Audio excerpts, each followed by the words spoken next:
tonight. The president says he had a great meeting at the White House today with Canada's Prime Minister Mark Carney. And the Prime Minister, well, he said afterwards, quote, "I feel better about relations in many respects." So publicly, at least, both sides seemed pleased with the meeting. Whether it was a typical meeting, though, or would be for any president not named Donald Trump, that's another question. Because here's what else Mr. Trump said just a few hours afterward. As far as calling him Governor Carney, no, I haven't done that yet, and maybe I won't. That's the first thing the United States suggesting that maybe he won't, but maybe he will call the newly elected leader of our closest neighbor a governor, as though Canada were the 51st state. Not typical, except these days it kind of is. Nor is it typical for a visiting Canadian Prime Minister to have to say twice to the president's face that his country is not for sale, after his host, when asked about it, starts almost daydreaming out loud. Mr. President, Mr. Prime Minister, I'd like to get a response to this too. Mr. President, you have said that Canada should become the 51st state. Were you joking? No. Well, I still believe that, but you know, it takes two to tango, right? But I think it would really be a wonderful marriage because it's two places that get along very well. They like each other a lot.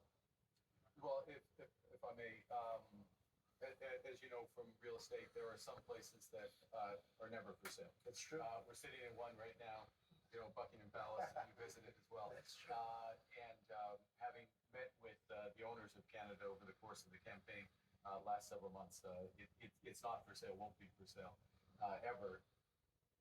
A few minutes later, this time after a question on tariffs, Prime Minister Carney came back to the 51st state issue. Mr. President, is there anything the Prime Minister can say to you today to change your mind on tariffing Canada?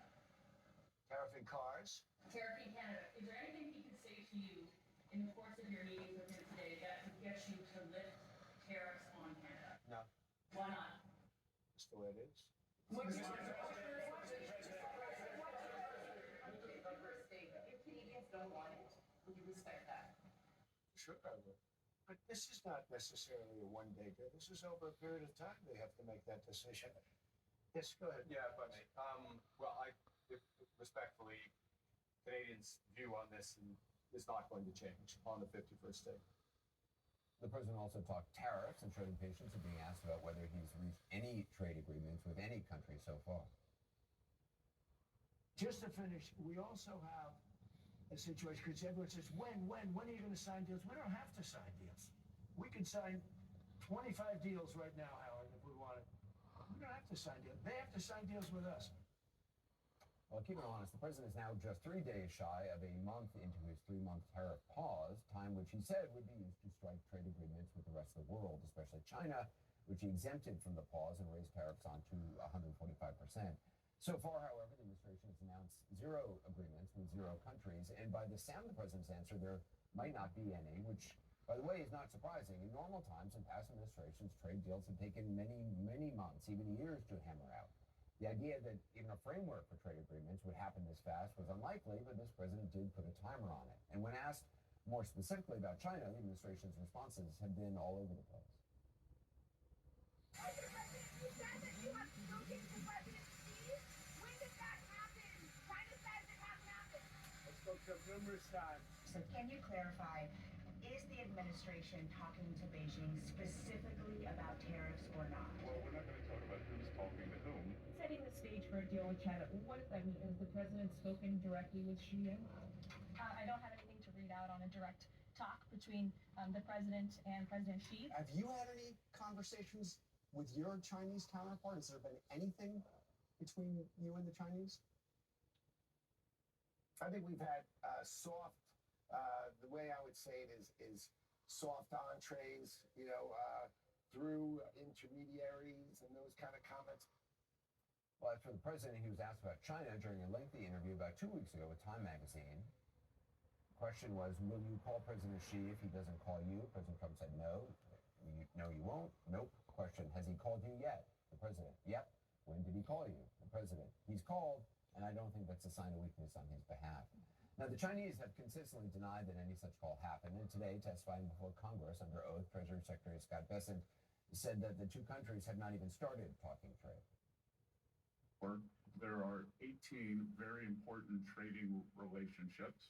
We are currently negotiating with 17 of those trading partners. China, we have not engaged in negotiations with as of yet. Well, joining me now, CNN political analyst, New York Times senior White House correspondent Maggie Haberman. What stood out to you about the meeting with Carney?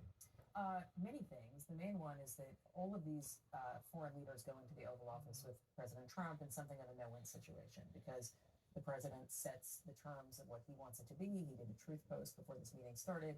He has obviously been talking about the 51st state. He has been talking about trade. And so Carney, who has been pretty tough and who was elected in part as backlash to Donald Trump in Canada, had a choice to make on how he was going to handle it. He came in clearly with a prepared line, which was Canada's not for sale. But then he had to sort of navigate not having a Zelensky type moment with Trump where they're in a standoff.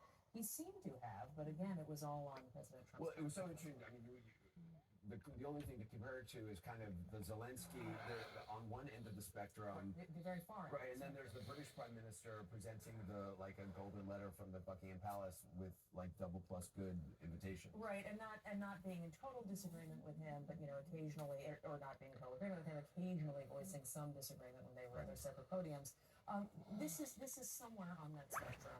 It is far closer to Keir Starmer, the British PM, than Zelensky. The Prime Minister also seemed to have, I don't know if the thing about the real estate deal was a pre-planned out, but it seemed like it sure sounded like it. Yeah. And it was interesting to see the president kind of responding. Well, it's interesting, Anderson, because all of these foreign leaders do workshop. I mean, it's not uncommon that you would workshop how you're going to handle meeting with a U.S. president, but the extent to which they all have to do some form of prep because they know they're going to end up in a bind with President Trump. He clearly had practiced saying something that would both disarm Trump and also make his point. And he did that. Trump did respond. He laughed, but then he went right back to his point. I want to play something else that the president said in a bilateral meeting. We don't really want cars from Canada. And we put tariffs on cars from Canada, and at a certain point, it won't make economic sense for Canada to build those cars. We really don't want Canadian steel, and we don't want Canadian aluminum and various other things because we want to be able to do it ourselves. Is it clear to you what kind of outcome he's looking for? No, and I'm not sure that it's clear to him what kind of actual specific outcome he's looking for other than one where the U.S. can say we're on top and somebody else is not. Whatever the outcome is with Canada, with most of these other trading partners, it will look like some kind of a framework of a deal, and Trump will say, we won. This is what I wanted. It won't be an actual trade deal to the point you made earlier. Those take months and sometimes years to hammer out. He will take some kind of off-ramps, but I don't think that he knows exactly what he wants to see other than a headline that says success. I also wonder how much the president's knowledge that the prime minister was elected in reaction to a lot of what the president said. I mean, his popularity grew in reaction to President Trump. True. Most people would have the reaction of, oh, that means that perhaps I should temper what I'm saying. Trump, as you know, historically doubles down. We have seen that here. And also he sees it as it's still everyone talking about him one way or the other. So he sort of likes being at the center of it. Do you think his relationship is, I guess it's not, I mean, nobody really knows what his relationship is going to be vis-a-vis, or in relation to how he was with Trudeau. No, I mean, look, he dangled that idea that he might call Carney governor, right? So that's suggesting that I'm still going to possibly minimize you if I want to. But so far, he does seem, to your question about the fact that Carney got elected in response to Trump and as a backlash to Trump, he is clearly aware that there is at least some limit on how far he can go. He also announced, or kind of mentioned that he would stop strikes on the Houthi rebels in Yemen. And an Israeli official has told CNN that the U.S. did not inform Israel in advance about the de facto truce between them. And Israel has just struck, the Houthis just struck Israel. Yes, and Trump made no mention of Israel and that attack on Israel that just took place.